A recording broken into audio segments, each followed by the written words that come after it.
You know, plug it out and plug it in, plug it, what? I said the old unplug it, plug it back in Ah, again. the old butt plug it back in again, yeah. What? You're not allowed to make me laugh. It makes me cough. Yes, technical difficulties getting off to the start. That was Wow, solved. We're screwed. I think we our gonna brains are broken. Do we need to do this opening again? Yes. We're just going to proceed. I can't see New York. I can't see the point of doing it again. Here we are in Denver. It's hot.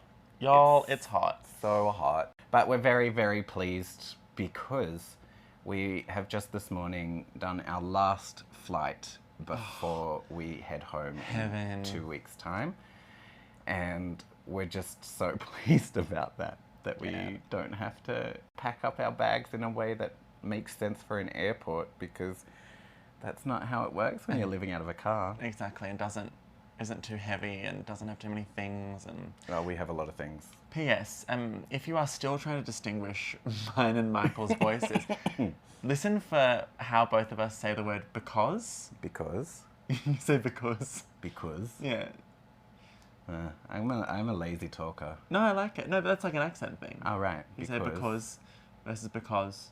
All right. Yeah. So we'll just start every sentence with because. Yeah, that'll work. And then people will know who's You go. talking. Hi, I'm Michael Earp. And I'm Bailey Turner, Welcome to Michael's Walk. the podcast. Michael's Walk is a road trip, a search for something. Spoilers! It's myself, and it was inside all along. If only it were that simple. Driven by Tori Amos's album, Scarlett's Walk, I'm recreating the journey Scarlett took in its 20th anniversary year. I'll also be there. With the loving and patient Always patient. support of Bailey and Teague Lee, 3 trans queers set out across America That's 33 states in 55 days. to connect with the songs, the land that inspired them, and the fans inspired by the songs. We'll talk music, travel, healing, and hope as we ask the questions: how do I heal from 15 years of coercive control and manipulation? And what role does the music we listen to play in our own relationship narratives? We've self-produced this podcast and trip. You can support us via GoFundMe. For the full story, head to michaelerp.net.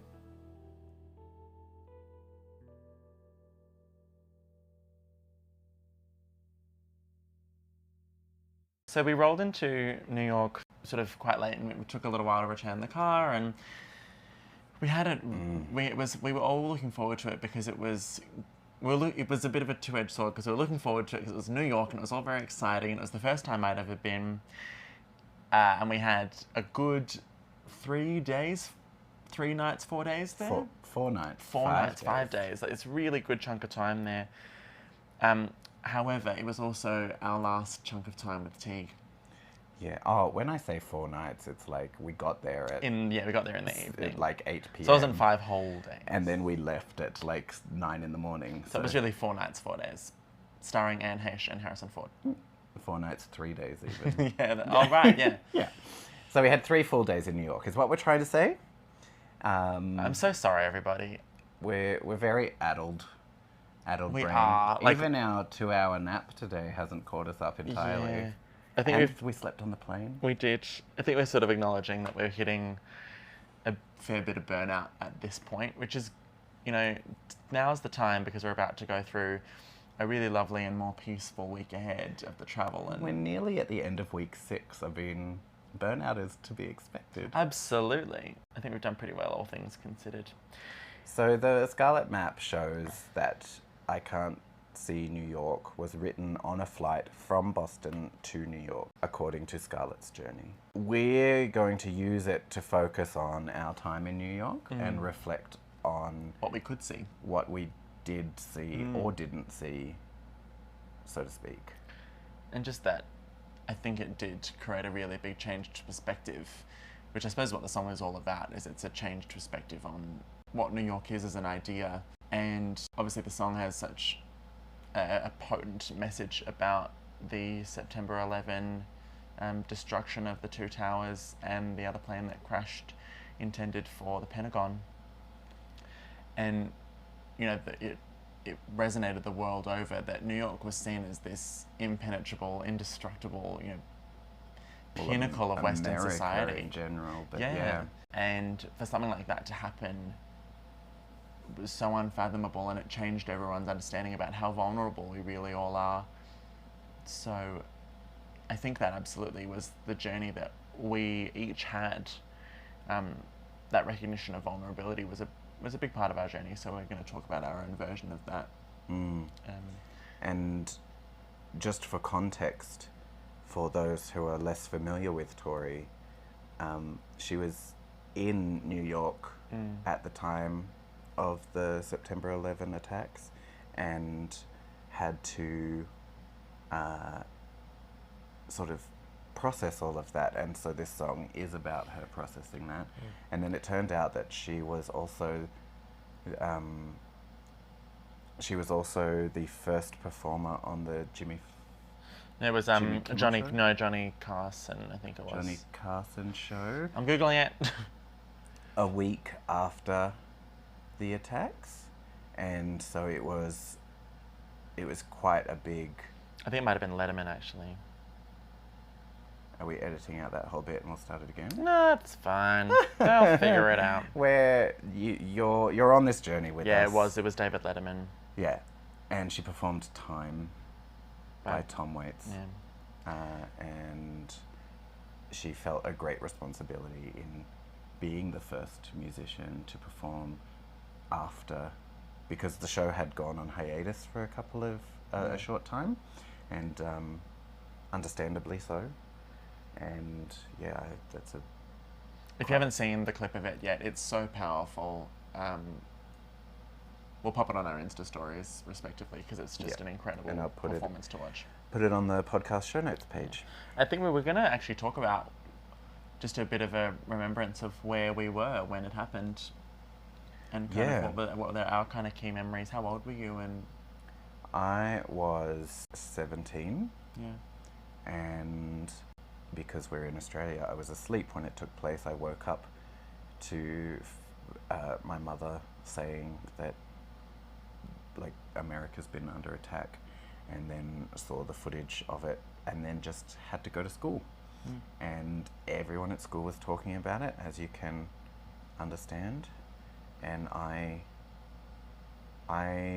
didn't know how to process it at all. It was very overwhelming for me, even though I felt so removed from it. Like, I didn't have a connection with America in particular personally. We didn't know anyone there, but it was just such a big thing that I found myself actively avoiding all discussion of it for the entire day. And then I believe that was my coping mechanism going forward. I just couldn't deal.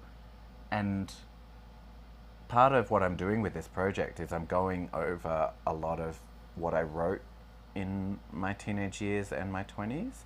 And while we were driving, I found and read to Bailey a journal entry I wrote on the 1 year anniversary, September 11, 2002.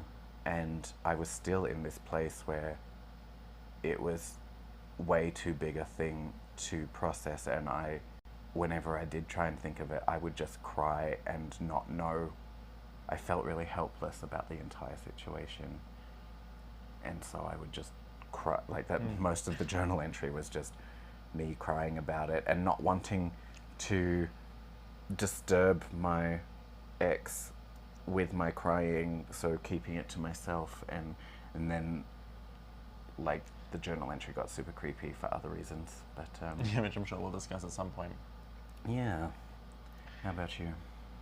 Well, I was a bit younger. I was 11, so I had the distinct memory I have was that I was getting dressed for school, and I could hear like a bit of commotion in the kitchen, so I went out to the lounge room where my stepmom was in the kitchen making stuff for lunches, and I was tying my shoes on the couch, and it was on TV.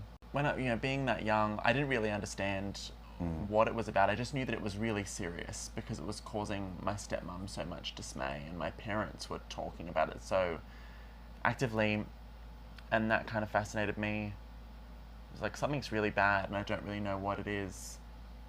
Yeah, it was the same for me. Like, we went to school and everyone, the thing that really sticks in my mind as well is we actually had a girl in our class who was American.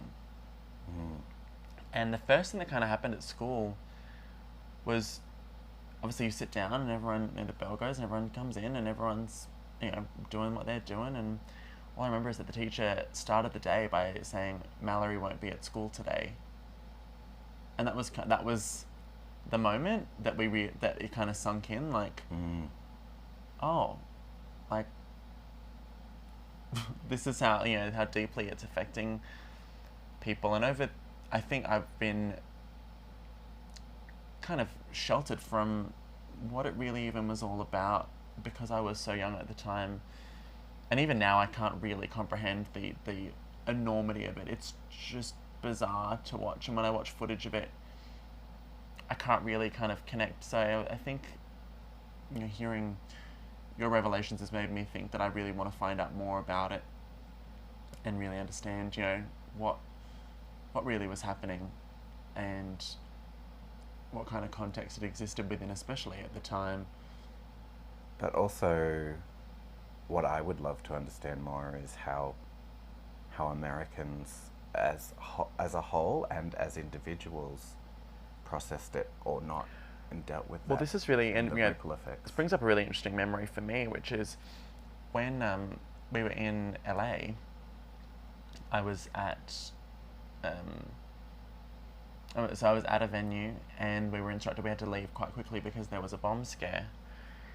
And I was with a few of the Tory humans who I love, and we were heading down the stairs quite quickly, and I was really frightened because I thought, Jesus, is this what everyone was afraid would happen to me? And how seriously do I need to take this?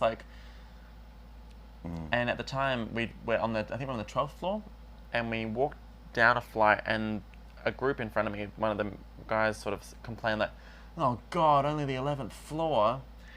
And Owen responded by saying, right, like, can you imagine being in the two towers? And I was like, that is bizarre to me that, like, you could joke about it, or like be like, oh, imagine like how many flights they'd have to run. It was fucked. Well, I think I told you this story once before. At one point in my life, I moved into a building and was living in an apartment on the 31st floor. And the removalists who moved us in, one of them was like, oh, this is a building you could fly a plane into. Jesus Christ. And I was just like, that's like, on what level is that okay, Yeah. or humorous, or worth saying out loud? Yeah. It's also an interesting thing as well to talk about at a time when airstrikes are incredibly common in other parts of the world, and were at the time. American airstrikes were super common in the Middle East, and hell, like, what was going on in the Gaza Strip at that time. I think it's interesting to understand the context of it, that somehow there's just kind of no thought of retaliation or recourse or comprehension of what an exchange of military action, I don't even know the way to put it, it's not really war, but it is, what does an exchange actually look like? And a bunch of people who believe that being in the first world renders you completely invulnerable, and that what happens in your part of the world when something like that happens is only now more tragic than when it happens elsewhere in the world. So anyway. How do you see all of that tying into the actual words that, like the song in itself? I'd say that whole, from here no lines are drawn, no lands are owned. And we now live in a world with a 24-hour news cycle, and like back when we were growing up, the only time you ever heard about international news was on SBS. Yeah. And you had to watch these sort of news networks you know, like watching. Or the 7 o'clock news on ABC had a 5-minute segment. Yeah, about about the Queen. Like it was just never. Yeah. And so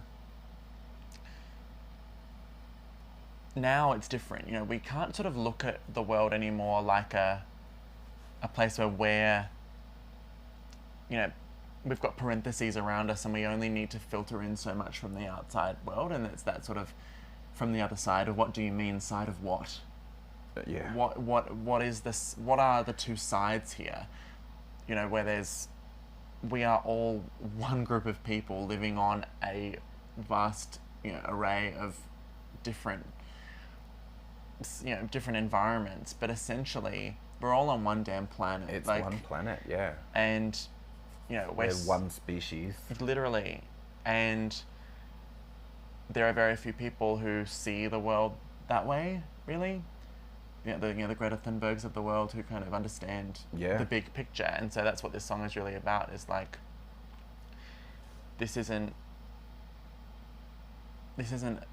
about, you know, who's done what to who at what point. It's, you know, this is all just friggin' vile behavior across the board, and while some of it is justifiable for very different reasons, we can't kind of keep letting it play out. At some point we're going to realize that we are either all in this together or we're not. And that is going to take a lot of friggin' wealth being distributed and a lot of pride being sacrificed. I'm a full supporter of that notion of there should be no billionaires. Once you reach 999 million, everything else has to be like redirected into like public parks. I don't think it should even be a billion. I think, you know, like I think $500,000 is, you know, like at whatever point you can no longer, but you know, like I get what you mean. It's the notion. Yeah. But like I don't think it needs to be a freaking $1 billion at all. No. I think like once you are a, you know, you could be counted as a multi-millionaire, let's say friggin' $10 million. Yeah. That's kind of it. Like the fact that, you know, I was actually watching, there's a great interview with Tupac recently where he was like, if it's not right that there are people who have more money than the next 8 generations could use in their lifetime. Yeah. And there are still homeless people on the street. Or there is still people who can't, there's still people who can't afford food. It's just out of control. And then on top of that... And I know that's not a money-only quandary, but... Yeah, but like infrastructure and cities and everything, like the amount that could be reinvested in the future. Yeah. But no, we're just hoarding it all. Hoard what you can. Yeah, and like for what? For what? If 8 generations can't spend how much money you have, how are you going to before you die? What do you care? Anyway. It's just bizarre. I feel like we've got a bit off track. Well, I mean, New York, the center of, you know, of wealth and privilege and elitism and, you know, the stock, you know, Wall Street and the stock exchange and, you know, and all the kind of crimes that happened there, corruption and, you know, tricking, you know, Midwest retirees out of their savings. You know, it's just... anyway. One of the other things... I feel like it's bang on topic, but we could be here all night. We could be. But one of the other things that I take from this song is that notion of removing... Well, not necessarily removing yourself, but being removed from a situation to get a different perspective. The fact that Scarlett is in an aeroplane looking down on New York and wondering what she's even looking at. Yeah. Or why can't she see what she expected to see? I do think that this song in general is quite a beautiful pause to reconsider where the lines are drawn. What is the future? What part are you playing in this whole kind of dynamic that's been kind of set up? And like, I think it was one of the first questions I asked. We got to hang out with John Owsler for a bit when we got to New York. Him and I got to hang out on Christopher Street Pier, which was amazing. Got to see some actual ballroom being rehearsed, which is wild. But we're looking at the city, and I asked him, I said, look, you're looking at this city, this is the place where you've lived for 18 years, like, what does it mean to you? Like, what does this place actually mean? And New York has this, more than many other cities, this kind of fantastic idea about what it is or what it means to live there. Oh, it is an ideal. I think it's almost more an ideal than than an actual city. But that was the kind of thing that I think happened for us, was getting to face, certainly for me, like actually facing my idea of what New York would be, and having to experience the reality of what it actually was to be there. After I spent a large chunk of my life dreaming of living there and thinking that living there was an indicator that I had succeeded in life if I could make it. And it's that thing of, if you can make it here, you can make it anywhere. Yeah. Well, how about, what if I want to make it elsewhere and be content? But the people who, we met who were living there were just as disillusioned as anyone else. We're just as scared about what's going on. I mean, New York is an incredibly brilliant and powerful place, but everyone was able to describe it to us like a bubble. Yeah. And a place where, while their democracy is collapsing around them, everyone's still filling up Times Square and still trying to keep this fabrication alive of New York being the greatest city in the world. Queuing outside the Disney store, Times Square. Yeah, everyone running in to see Hamilton, while everything that show stands for is being unstitched in your face. It was really intense.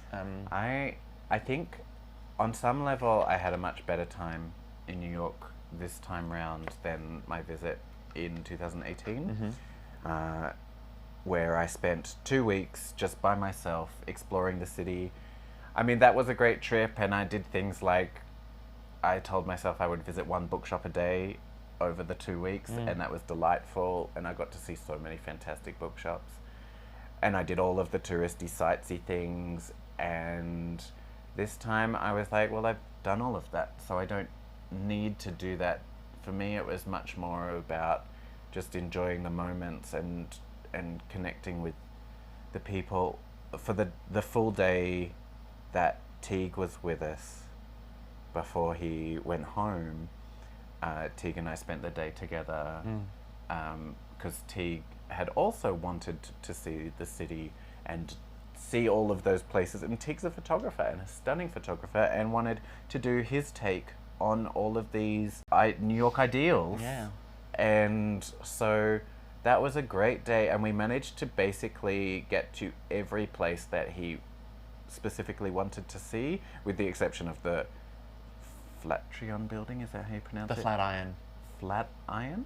Yeah. Oh, I've been reading that wrong my entire life.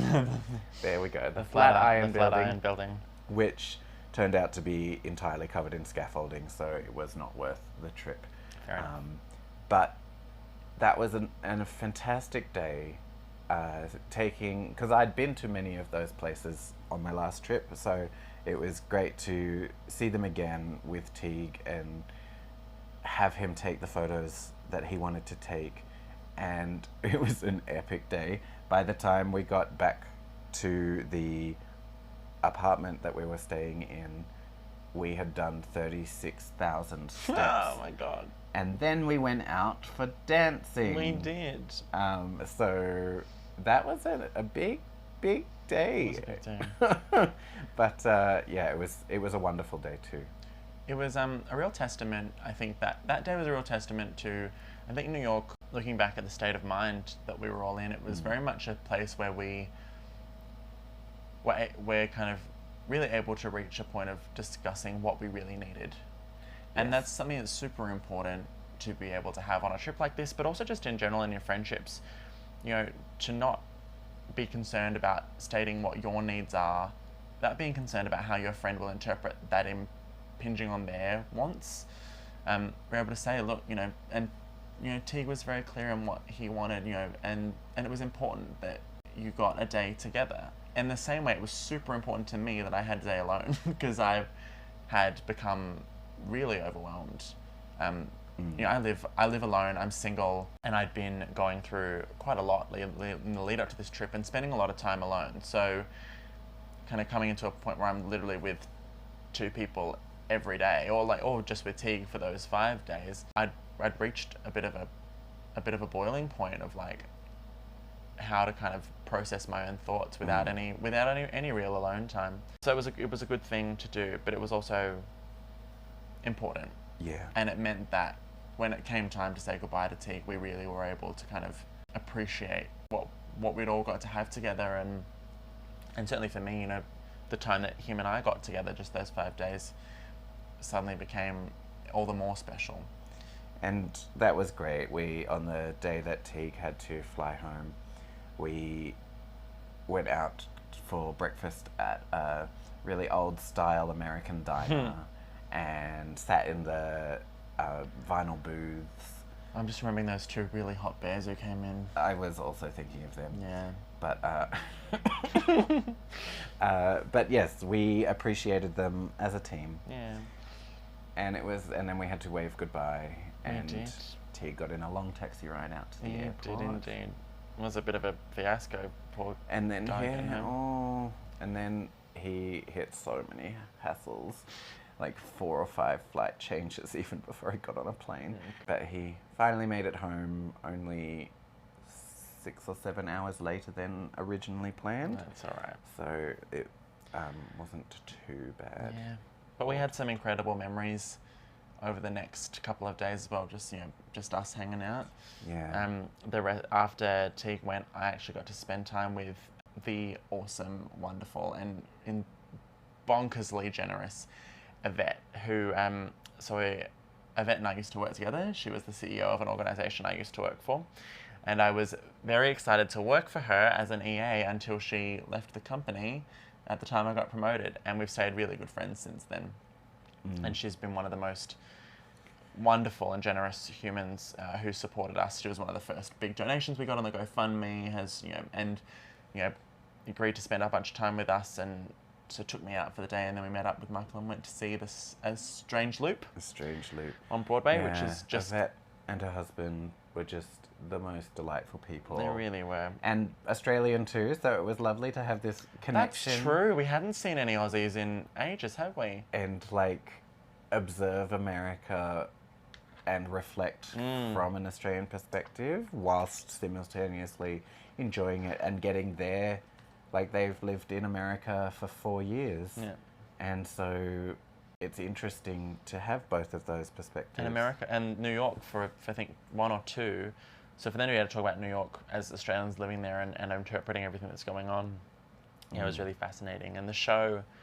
Oh, and then the show. So Strange Loop is written by a wonderful gay, black, big, fat American named Michael Jackson, and it has just been an absolute darling of Broadway and has really shaken things up for reasons that we're about to tell you. It's just won a bunch of Tonys and a Pulitzer. It's an incredible show. It also turns out to be the exact show that I needed to see for this project. Not because I'm going to write a musical or... Speak for yourself, honey. Well, maybe down the line, but not this minute, not this project. Prejudice and Pride? But because the whole... it's quite a meta show in that it's a play about someone writing a play that's about their life. Yeah, it's a play about writing a play about writing a play. Yeah.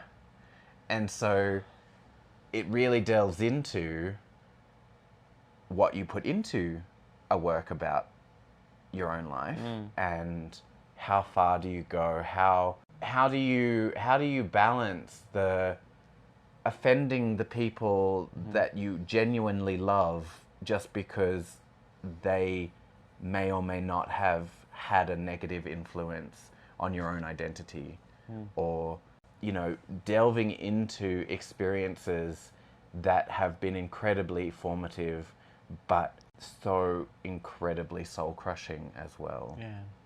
On top of that, it's about really facing what it is you expect from, you know, what outcome are you really looking for by writing a story about your pain or telling anything that's sort of autobiographical in any way. Like, be conscious that it may not kind of lead to where you... the end and then well, you're that's exactly miraculously right. healed. But, like, that's the point, is, like, you don't get to write the end. Yeah, so your story is still going. That's exactly right. You can try and create some sort of, you know, conclusion to what you're creating, but what you're dealing with still continues on as you continue on to live. Absolutely. And I think that was a really great message because, you know, obviously with what you're working on and what, and I've worked on confessional work in the past, and it's the same thing. You have to kind of come face to face with the fact that this may allow you to process a great deal, but it won't necessarily change, you know, the situation for you. You're still you.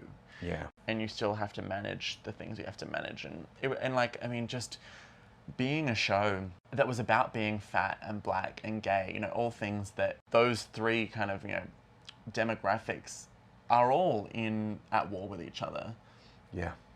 And it was fascinating to explore that. And for the first time in my life, certainly, it was like this is a Broadway show that literally had the words shitty butthole in them, and we're like, it was crass, and it was a bit crass in honesty. It wasn't gratuitous. No, I didn't feel like anything. Yeah, maybe crass isn't the right word. It was just it was real. There was no artifice about it. There was no kind of politeness about the realities of how gay people talk to and about themselves and each other. Like, they tell you in the opening scene that it's going to be a musical with butt fucking.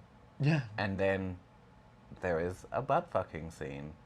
And it's really confronting. Yeah. The whole thing was incredibly confronting. But beautifully funny in these really like, the humor was heartbreaking, but it was so fucking funny.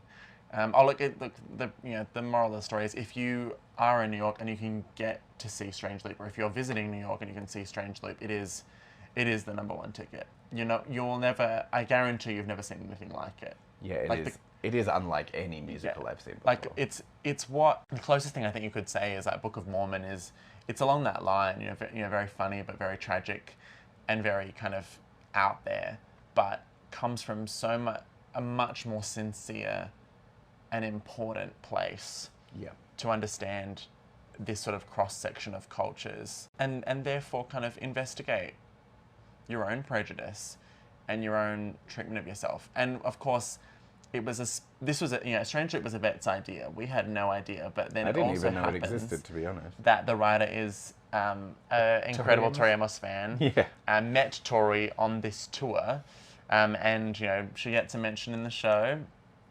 So it was that was just amazing as well. It felt very much on theme. Yeah, like we were meant to be there all along, and Yvette had just chosen it for us. So thank you so much, Yvette. We just have so much love and respect and appreciation for you and to Kurt as well.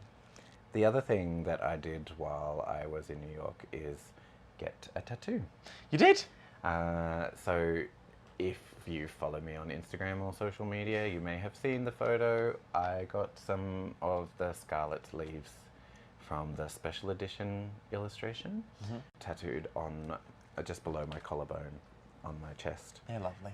And I got 3 leaves because there were 3 of us doing this trip, and the way it came about, where I got it done, was, I think, a very on-brand, very charismatic story and happening, because I had put a call out on Facebook for queer-owned tattoo parlors in New York.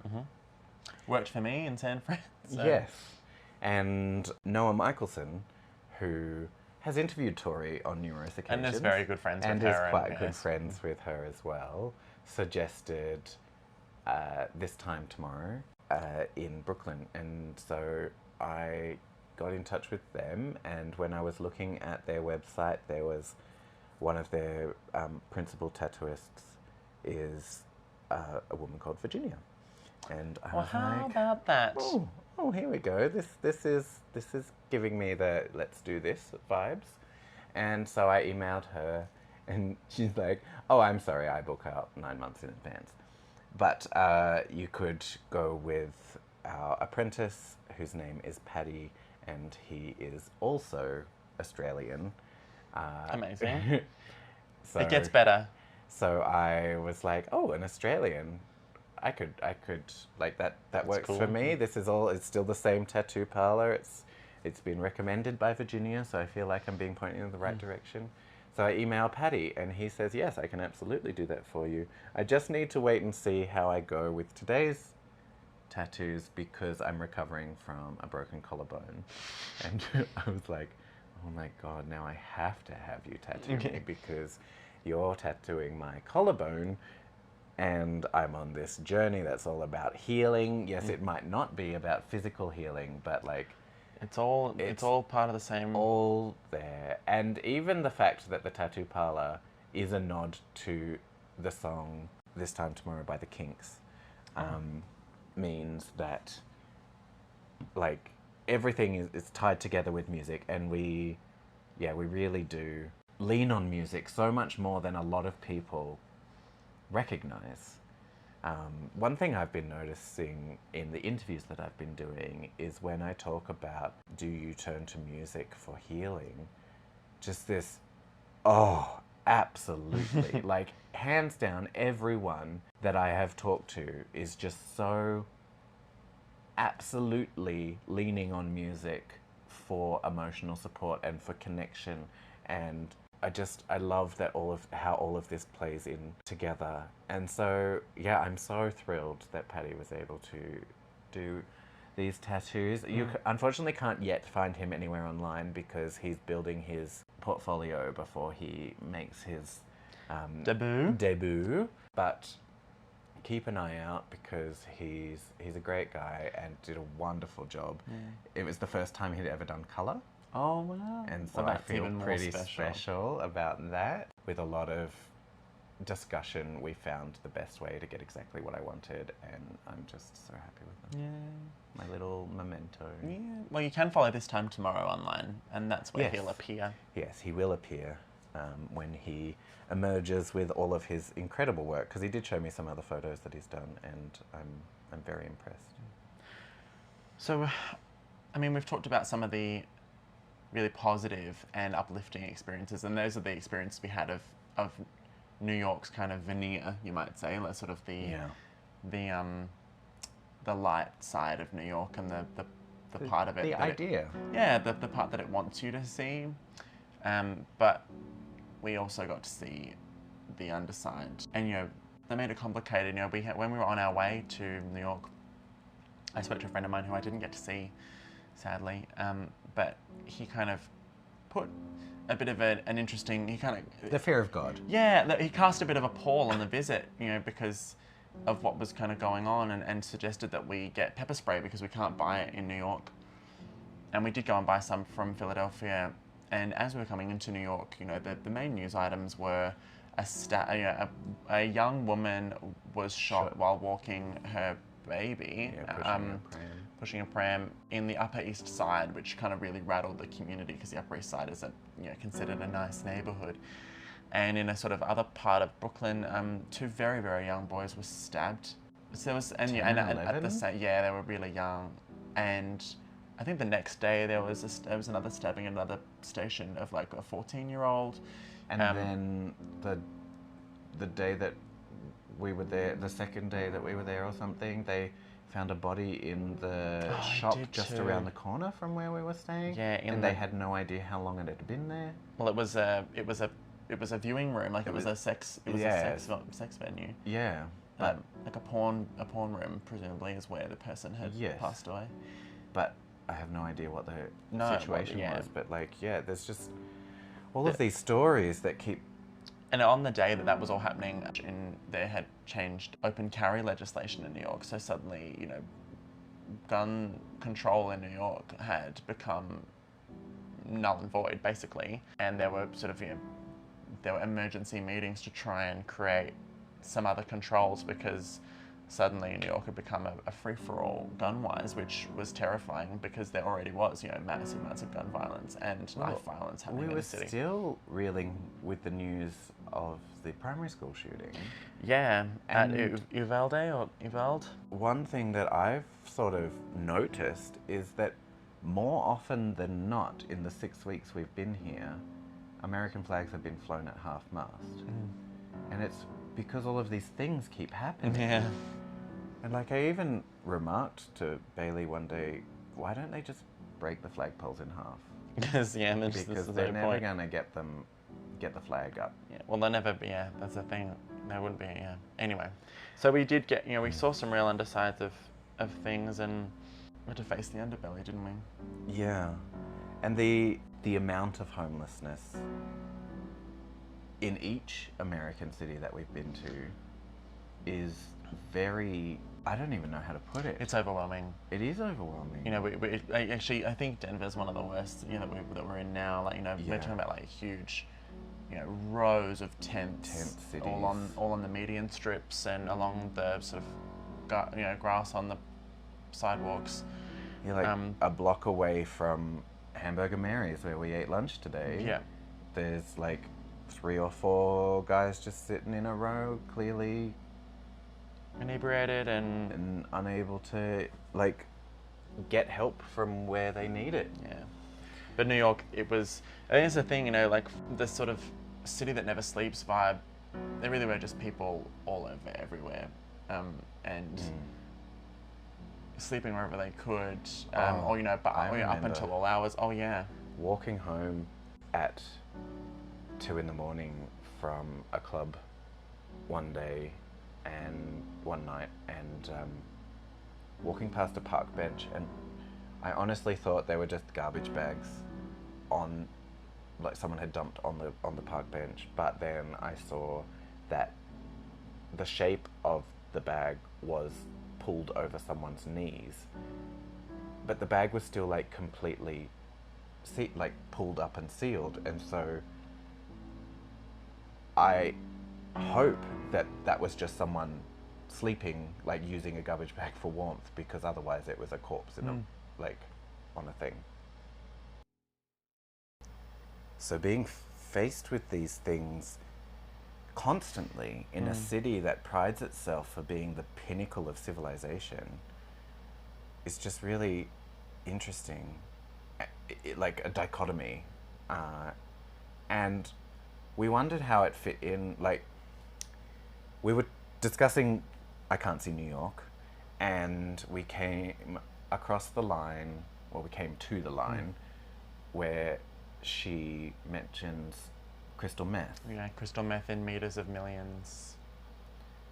And we wondered how that played into the 9/11 narrative, but couldn't decipher that, even with a bit of Googling.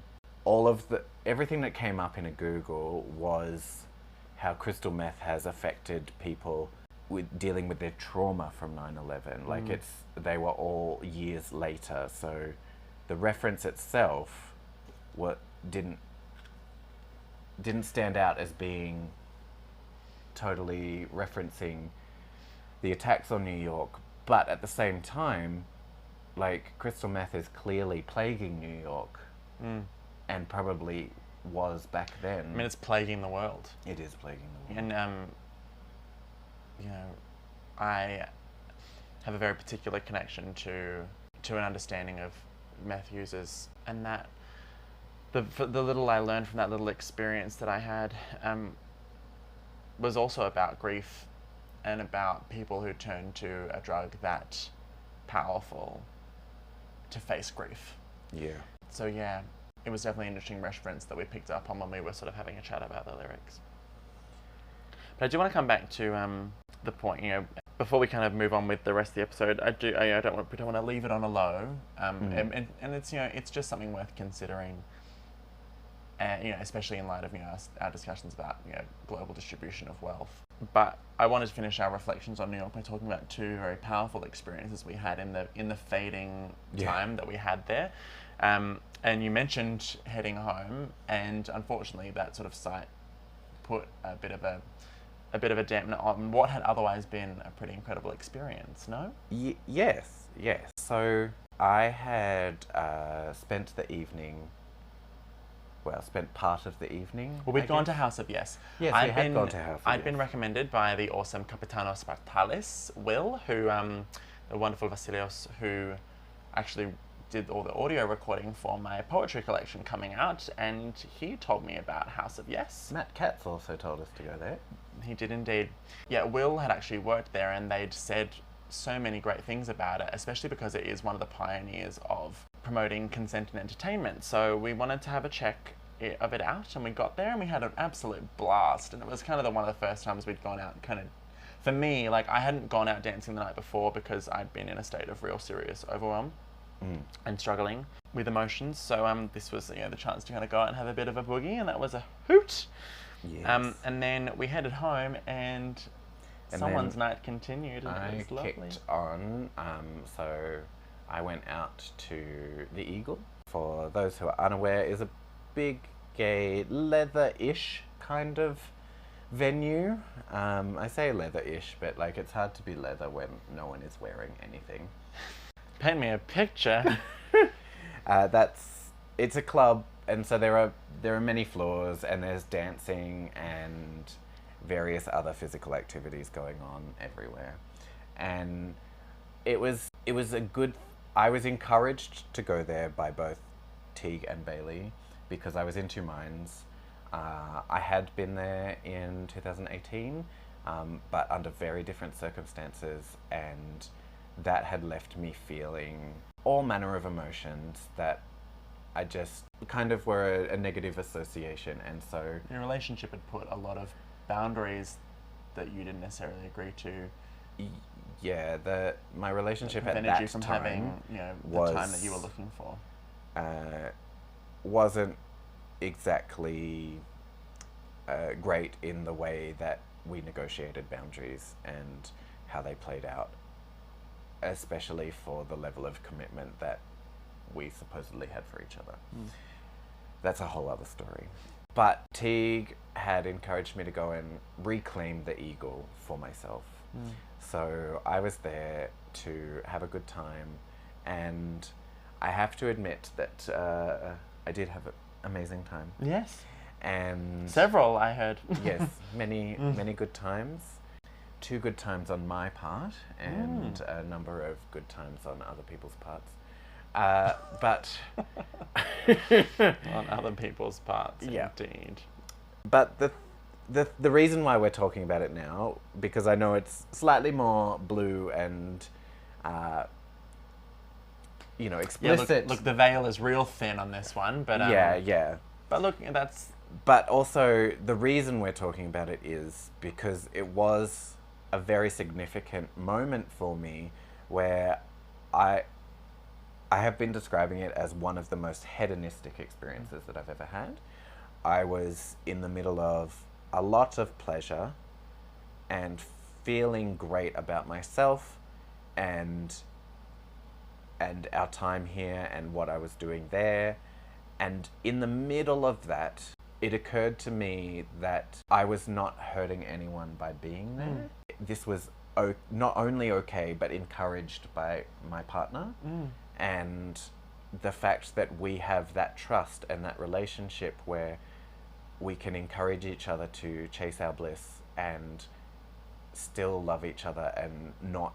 It just, that knowledge that I was in that relationship and my love for Teague just overwhelmed me, even though he wasn't present, and pushed the entire experience into this euphoric moment where I genuinely felt like this strange out-of-body bliss that, like, it was a fantastic moment that has been quite revelatory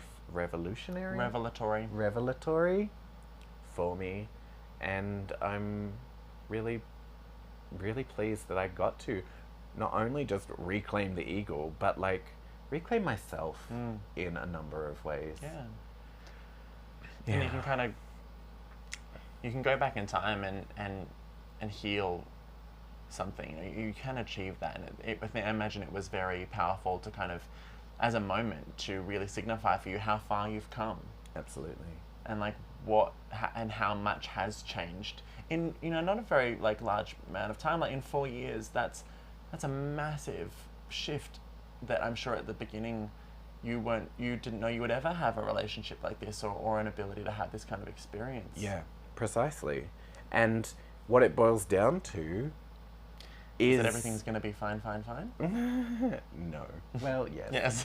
But more just the Tory lyric that I have tattooed on my arm, that the sexiest thing is trust. Like, I don't think I would have felt that good about that experience had I been breaking someone's trust, or had I just been there for myself. Like, the fact that it was all okay, and I felt supported, I felt loved, I felt encouraged.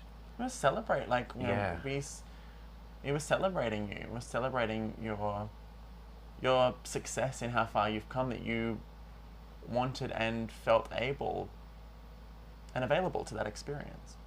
And we loved that for you. And so I do apologize to anyone who's listening to this who found that far too much information. People close to me or family members that did not want to hear that, but I'm sorry, it's my life and I'm celebrating it. And so should you. And yes, I have no shame in saying. Get on board. Yeah. Join the parade float. You know, it's that notion with things like that, you know, and I've had those same kind of things with my family when I've been willing to talk about, you know, my sex life or any of those things, and it's about kind of going, this is the fullness of life, and I'm not willing to pretend that things don't happen to me for what I presume your kind of tastes to be. Like, I can have an idea about what you do or don't want to hear about, but I don't really know because we've never discussed it. Yeah. To set those kind of boundaries, and you know, I mean, I'm a person who's survived sexual violence, and you know, it's something that I took a long time to talk to my family about because of how uncomfortable it made them that I'd gone through such a horrific experience. But I went, well, actually, I still went through it, and you should love me enough to be very complete in your love for me, that you aren't willing to ask me to be silent about a reality of my life that I need to deal with, and I want to be honest about. That's what love is. Yeah. Love is about honesty and about accepting people as they are, and yeah, if that's not something that you're capable of, then I think you need to reassess. But what also, love actually is. It's a two-way street, and 100%. I apologize for turning it this way straight after such a serious moment for you. You're right. But there's a meme that I've always enjoyed. I love memes. That says, you say we're trying for a baby. I hear my husband is dumping his cum in me as often as he can. Yeah, like that, and that's just a matter of perspective, Brenda. Yeah, exactly. But it's like, but what I'm saying is, it is a two-way street. Like, going around talking about trying for a baby, that is telling us you are having sex very regularly. Yeah. But unprotected. Yeah.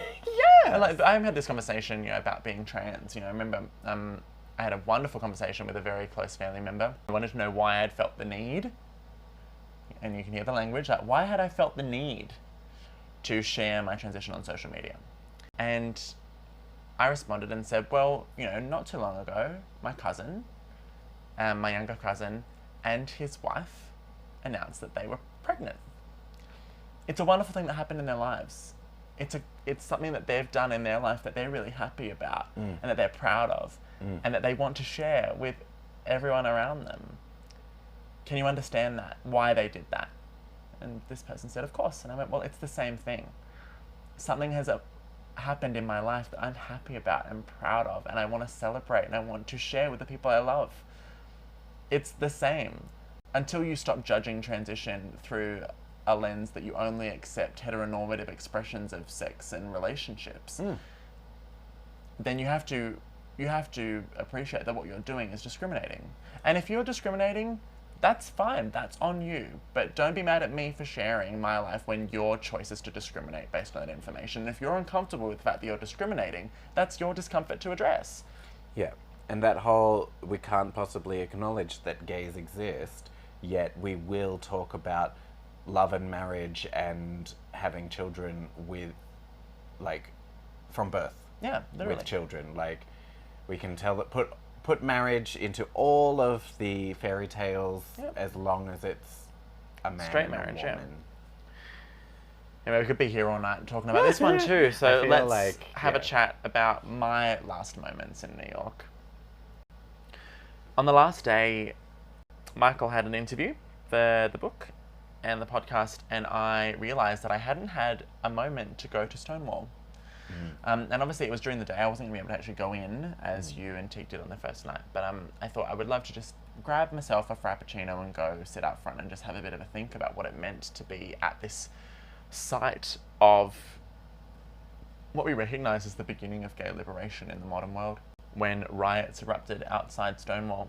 And whilst there, I came across, well actually, all I heard was someone walk past me and say, "Excuse me, can I ask you a question? How did you get to be so goddamn sexy?" And it was not meant to be a catcall, it was someone just being really charming, and it was quite clear that they were homeless. And I had a bit of a laugh, and we ended up having this really wonderful chat about his life. You know, that he'd fought in the war, and his wife had died of cancer, and I found myself sort of going, is this all true, or is this a way that he has discovered that will create enough sympathy to prompt someone to give him money? I don't really care either way, but it was interesting, like, if it was his life, it was an incredible life to have gone through. If it wasn't his life, it was an incredible story that he was able to weave. You know, we were chatting and he was like, my name's Bishop. I was like, what an interesting, like, you know, this sort of religious, it just felt like, it really did feel like a spiritual kind of encounter, to be quite honest, because we did have this conversation about vulnerability and survival and what it kind of means to be on the streets of New York. And what happened prior is, at some point in this trip, we don't really know where, I've lost all my cash. Like, I took a bunch of cash out and I had it with me, and I still have not been able to find it to this day. And I reckon I've left it in one of the rental cars. It's like fallen out at some point. But anyway, so it came to the point of the interaction where he was going to move on with his day, and he was like, "Oh look, you know, if you do have any money to spare," and I said, "Look, all I've got is my last dollar bill. You know, I know it's not a lot, but it's all I have to offer." And the expression of gratitude he showed me for giving, it wasn't my last dollar in my account, you know, but it was the last cash. Yeah, and it was, you know, but like, what little I had, I would give. You know, he was just so sweet about that, and he said, he said something along the lines of, "I'm gonna really treasure this, and this means a lot to me that, you know, you wouldn't turn me away, and you would just be willing to chat to me, and, you know, it gets lonely and all sorts of stuff." It just was really powerful. Yeah. And so, you know, my confessional with Bishop ended, and it just was the most beautiful time, and I left it feeling so elated, because New York hadn't been what I expected. I'd really struggled being there. I didn't feel like I could really connect to it. It all just felt like a fabrication, and my attempts to kind of plug into what New York was felt super feeble. And I just felt like I was kind of wandering, and it just, none of it felt quite right until that moment. And so as I was walking home, I took a moment to kind of just sit. I literally was just leaning up against a post and smiling and listening to music and feeling really good and messaging some friends. And next thing I know, this person rides up to me on a bike and goes, "Look, I was riding by and I just wanted to let you know that you look so beautiful.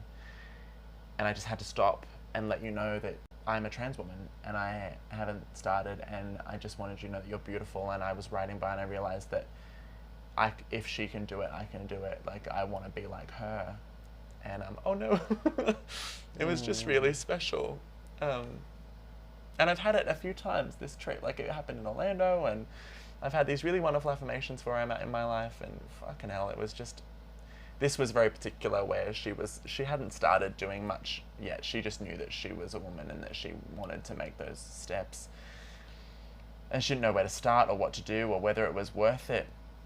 I said, "Well, let's have a sit." And we ended up sitting on this like New York stoop, on those sort of, you know, the tradition, you know, the famous stairs of New York, and just talking about what the journey had been and what she wanted and what she was trying to achieve with her life, and I think she just really appreciated being spoken to like a sister. And it just was the best way, and to sort of finish New York. And then as I was walking home, I had committed to no longer vaping while I was on the trip, and so literally as I approached the door to come into the apartment before we left New York, my vape ran out, and I walked in the door and I put it in the bin, and I haven't vaped since. It's not going to last, but I was pleased that I was like, nope, that's it for the next chunk of time. This is me feeling positive about myself and feeling like I do have things to offer, and that I'm in the right place in my life. I think that was what it really allowed me to believe, was that I'm in the right place. So New York ended on quite an incredible high. So do you have advice for Virginia? Just oh yeah. Let's say that wonderful woman who rode by.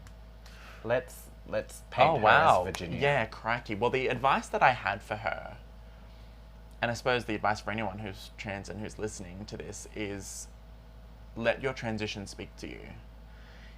And there's this idea that you need to do all these things to be trans, or that you need to move through a certain type of process or this certain series of operations in order to be able to identify as trans. The Dominic Jacksons and the Elliot Pages, and they seem to exist in this paradigm of passing and of accessing surgical support. And I look forward to the time where we can just acknowledge that a trans person can be seen as trans no matter what they decide to do about their fucking body. Yeah. And how they want to thrive in it. And the most wonderful lesson that I've learned over the 2 years I've been trans is that my body is perfect. Because I do think that there is a large difference between having your gender recognized and passing. Mm-hmm. They are very, very different things. We've had some beautiful experiences. We've been able to observe for each other, and we've experienced directly. They are. And one is far more powerful than the other. Oh, absolutely. But I think what I had initially kind of wrote was that your life isn't an idea, and your ideas about what your life should be, are very different. They can be goalposts, they can provide guidance, but they should never be the be all and end all of whether you have succeeded in life or not. And there's just as there was more to New York than what we imagined it would be. My advice, Virginia, is don't let your idea about what your life should be distract you from what beautiful thing your life becomes. Yeah. Because of the decisions you make, so long as they are authentic decisions at the time.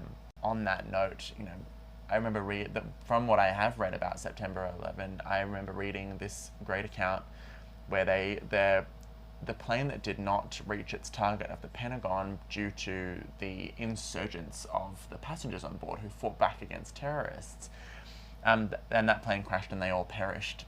They recovered the black box, and I can't remember the man's name, I'll have to look it up. They can identify a passenger on the plane who, upon realizing what's going on, you can sort of hear the terrorists talk and lay out to the passengers what's about to happen.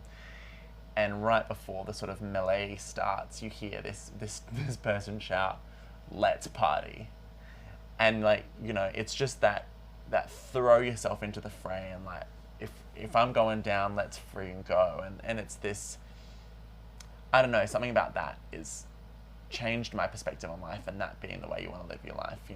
It's that live every day like it's your last, but not just that, but be fervent and be real and be willing to face whatever it is that comes at you with that approach of right, let's fucking do this. As often as you can. Yeah. That should be the aim, because that's a powerful way to live life. That was my advice for Virginia. Mine was very much about basically every now and then it's worth doing a flyover of your own life. Absolutely. It's worth getting a different perspective, viewing it from a distance, seeing where you've drawn your own lines and how helpful that is.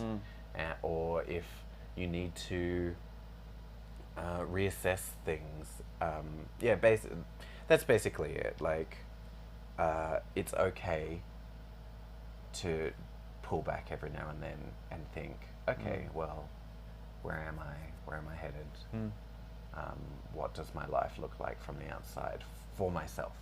Because, you know, you can get other people giving you their perspectives, but yours is what matters the most. And so sometimes reassessing things from a different angle. Yeah, and like that can take so many forms, you know, even just taking a bit of a break or doing a bit of a retreat or doing a bunch of journaling. There are so many ways where you can just sort of really look at your life and make a plan. No, Bailey, there's one way to do it. You have to sit down and do a 5-year plan, and then in 5 years, reassess. No, I'm joking. No, I really thought we were going to say, no, there's only one way to do it, which is to fly to America for 8 weeks. And, oh, God. Am I getting perspective on my life? I don't know. I don't know either.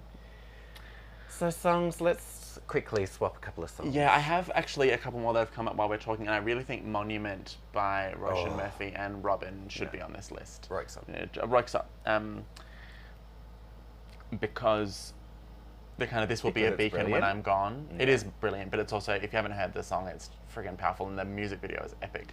And there's 2 versions of it that you can listen to, and they're both brilliant. So enjoy all of the Monument stuff, and the story behind it, if you Google it, is wicked. Michael told me about it while we were driving, and I was absolutely boggled in the mind. So there's that one.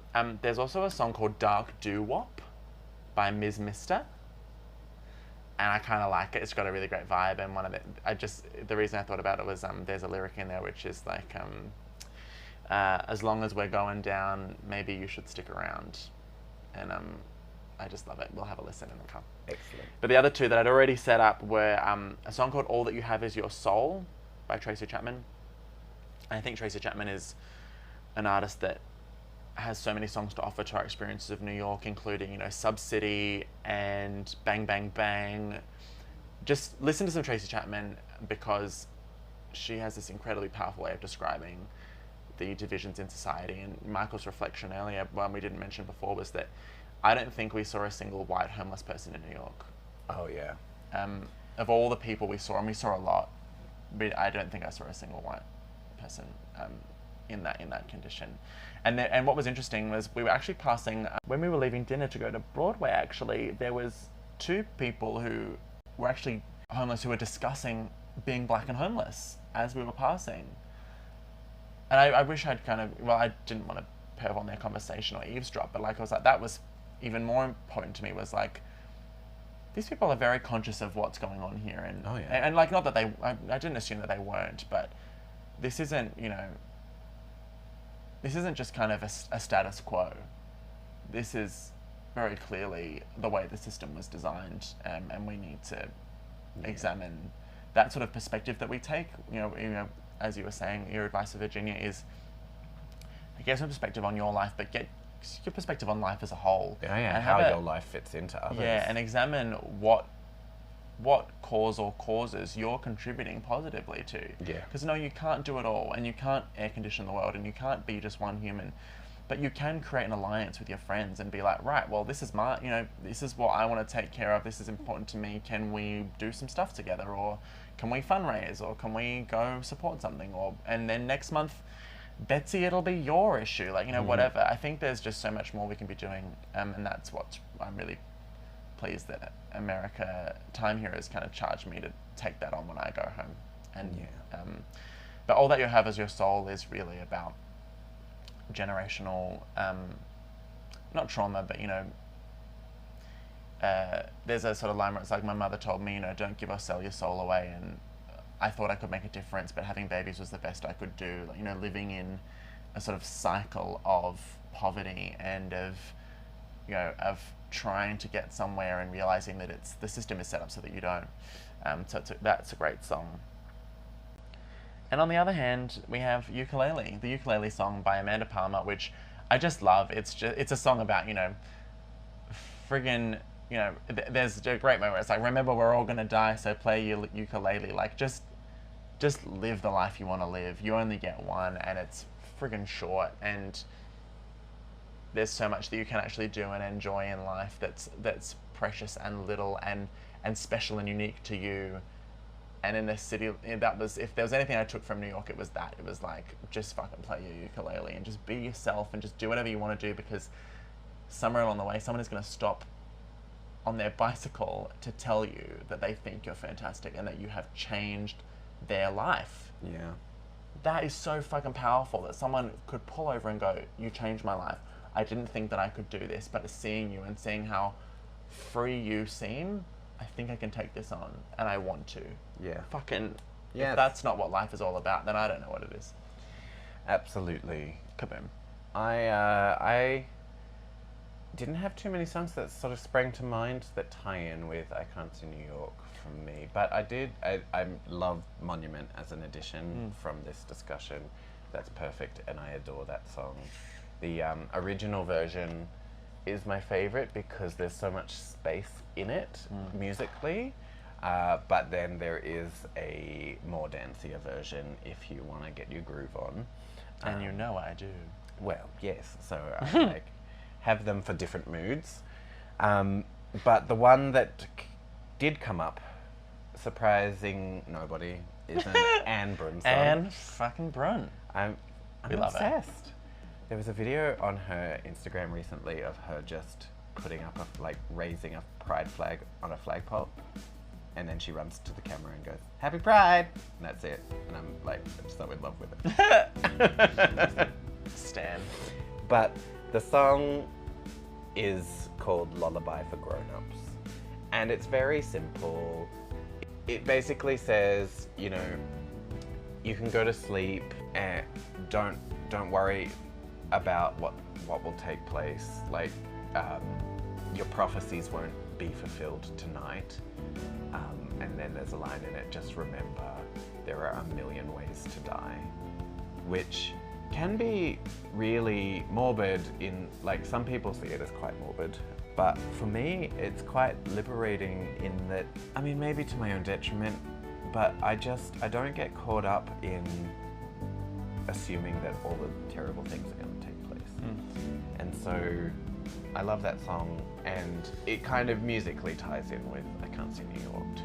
It's got a similar vibe. But anyway, yeah, that's a little something for you to listen. Jump on the playlist.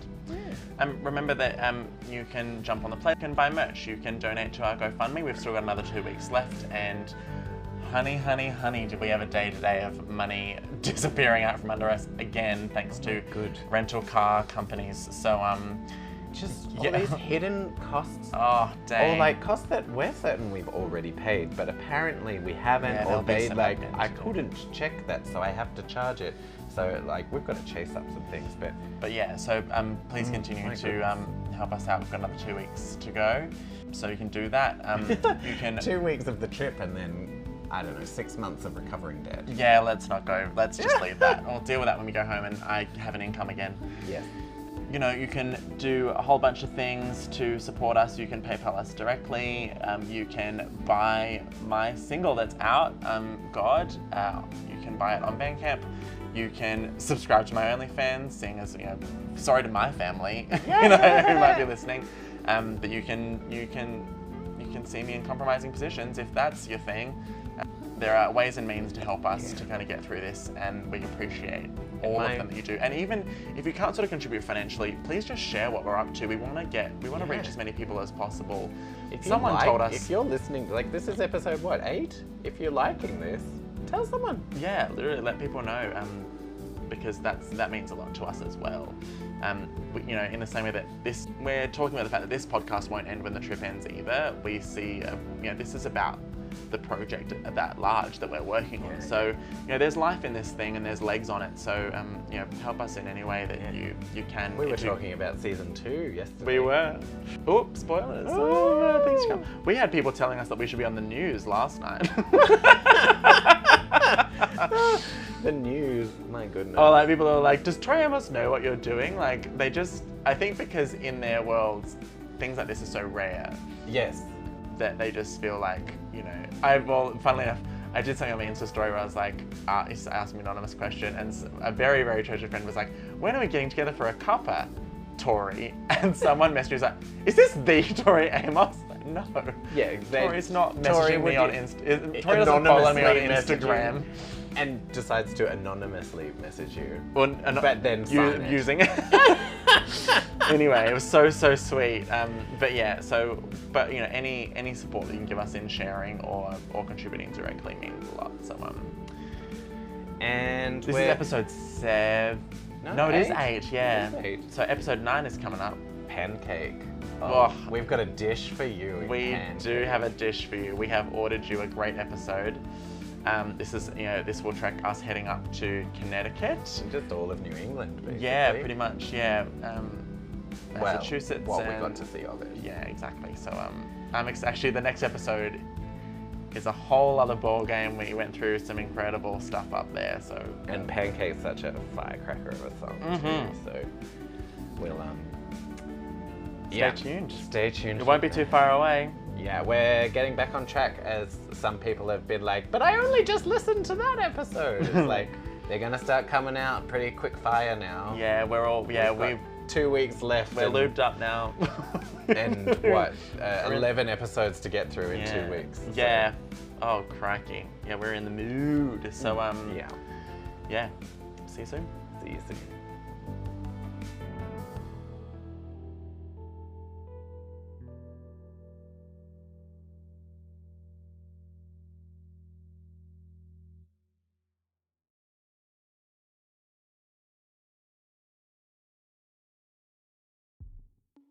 The Michael's Walk podcast acknowledges that the journey they are undertaking takes place on the sacred and unceded nations of many proud Indigenous peoples.